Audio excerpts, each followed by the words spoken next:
మొన్న వైజాగ్లో జరిగిన సేనతో సేనాని సమావేశంలో ఒక జన సైనికుడు మాట్లాడుతూ, మా ఊరికి నేనే పవన్ కళ్యాణ్, ప్రతి సమస్యకి నీ దాకా రానన్నయ్య అని చెప్పినప్పుడు ఇది నేను కోరుకున్న పార్టీ నిర్మాణం అనిపించింది.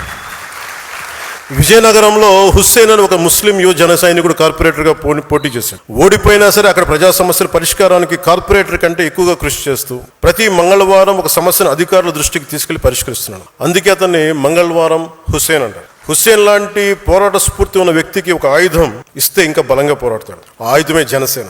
ఇలాంటి వ్యక్తుల్ని నేను కోరుకుంటా ఉన్నాను. అలాగే తెలంగాణ నుంచి నల్లమల చెంచుపెంటకు చెందిన శివాని 18 ఏళ్ల యువకుడు కావచ్చు, అరకు పాడేరు ప్రాంతంలో నక్సలైట్ అవుదాం అనుకున్న ఒక బాబురావు కావచ్చు, వీరికి రేపటిపై నమ్మకం కల్పించింది జనసేన. అది పర్టికులర్లీ వల్నరబుల్ ట్రైబ్ గ్రూప్ చెందిన వర్ణానికి చెందిన బాబురావు ఈరోజు నక్సలిజం ఆలోచనలు వదిలి ప్రజాస్వామ్య వ్యవస్థపై నమ్మకం పెట్టుకుని జనసేన తరపున వార్డు మెంబర్గా గెలిచి ఉప సర్పంచ్గా ఎదిగాడు. ఇలా నన్ను కదిలించే సక్సెస్ స్టోరీస్ చాలా ఉన్నాయి.